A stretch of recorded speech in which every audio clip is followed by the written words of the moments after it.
Okay, good morning. It's day 335, and I thought I'd just do a quick Ben Franklin T-chart between my version of events and the Washington Post. I think this will be helpful in determining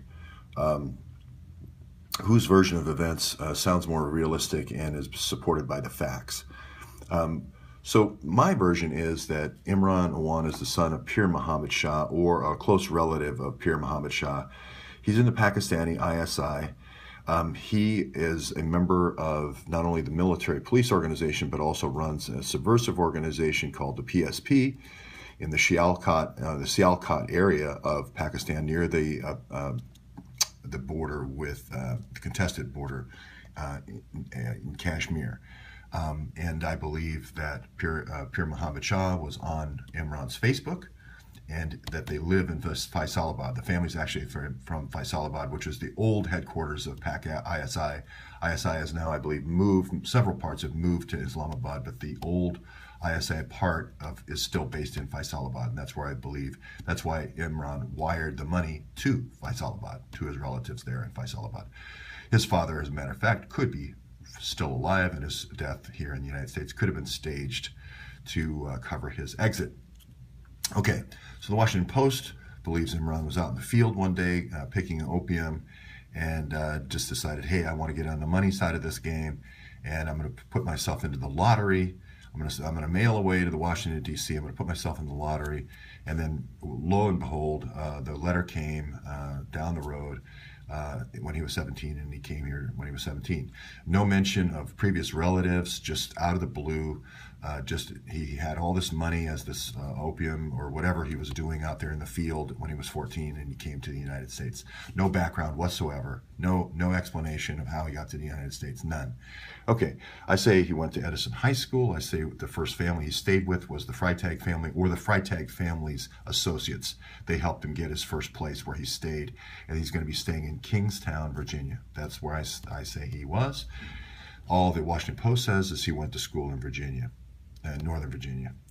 I say he then went to Northern Virginia Community College. He was used as an operative to recruit by Charles Freitag, specifically, in the 5 different community colleges, the Northern Virginia Community Colleges, or NOVA, it's called. One of them is going to be Alexandria, another one's in Springfield, another one is in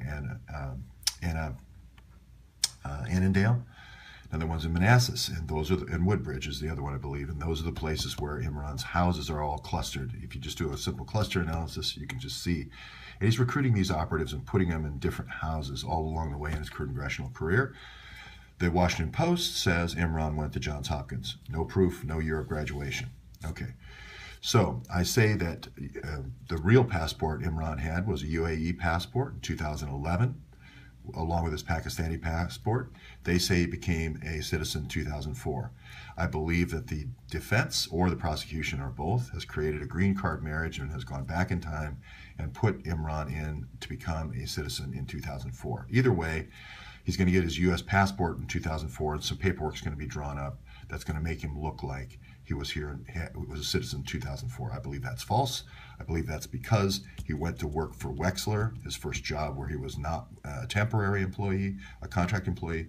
The first job he worked in Congress for Wexler in 2004. So they're backdating 2004 to make it look legitimate.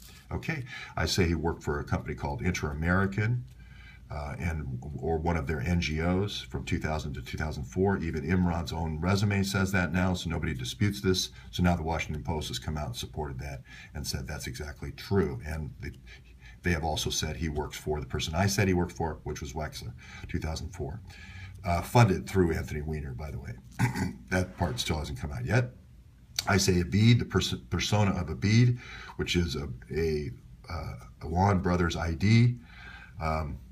It's basically an Awan Brothers ID that's brought out anytime someone gets in trouble. So Abid gets brought out in 2005 when he gets in drunk driving trouble. The Washington Post just has Abid starting as a brother in 2005. So here's the version of events. What I'd like to do is just keep looking at the people and places, and especially the addresses in all these places that round out this story.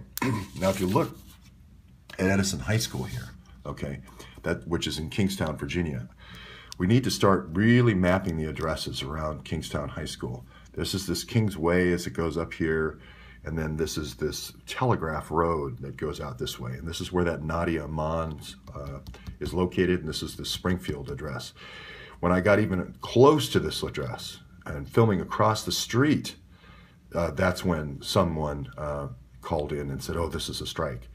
And this is how I got my strike on YouTube, which I'm appealing, of course. But because I'm a news reporter, I'm following the evidence, which leads to this Nadia Aman. I mean, the fiber from the Coast Guard leads to her, her house. It is Telegraph Road, after all. She's not very far off Telegraph Road, which became Telephone Road, which became Fiber Road.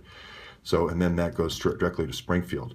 Now, what we've noticed is that original house, a lot of the people that were involved in the sprayer house are now located over here in Kingstown, Virginia. The Freitags, obviously with, Everly, Laurel Everly now lives over here. Well, she's in Alexandria, but I mean, I think she's going to have connections back to Edison High School. Might not. Doesn't really matter for the story. Nadia definitely does. Nadia lives here, right in Kingstown, and then she moves over to the Springfield location. That was the other one that got knocked. She's the one who works for Customs and Border Patrol. These are the two videos that seem the most sensitive.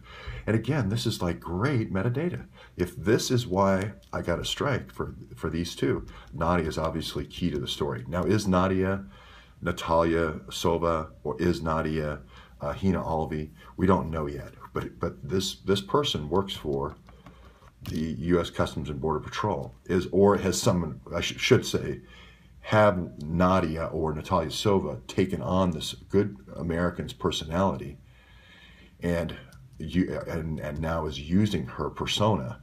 So they could have taken her, if she has an ability like say, a secure terminal like CyberNet or something like that, and now we've found a way to emulate CyberNet. We now see that activity here at the end of Telegraph Road in Springfield. I'm not saying Nadia Aman moved to Springfield, but records show her there. So that means her personality, her identity could have been stolen and moved to the Springfield location. So that's where we are in this story. Again, the Springfield story is interesting because it leads right to this counter-drug program. All the counter-drug program, and also the purchasing in the counter-drug program, and getting phones to the U.S. Coast Guard all over the United States. That's why American Innovations, being the place of the registered mail was going for the sprayer location for the counter-drug program, is very important, because then you could be getting phones out that are dope phones to all the U.S. Coast Guard, and actually basically being able to see all the messages that are carried on the BlackBerries by the U.S. Coast Guard personnel, as well as all the JTTF personnel, So that's why this is important. Okay, that's the story we're following. We want to follow the people now that are at the 4809. We want to really start looking at Nancy Brown, what the circumstances of her death at the age of 48, the creation of a trust fund when she dies at 48. Very odd. I don't know many people that have trust funds that die that young. I don't know. I'd like to talk to people who knew her. I'd like to talk to her sister, which is Doris Janiak. Her husband dies young, which is another weird thing. Her husband's selling enriched uranium from Hanford Nuclear Reservation. 2 days ago, after I watched the Jason and Lee show, and I said all those nice things about him, there was a couple that came up to me from Hanford Nuclear Reservation, and almost out of nowhere they mentioned that how Hanford nuclear waste can't be re-enriched, how it will always remain on the ground. It can't be re-enriched. Immediately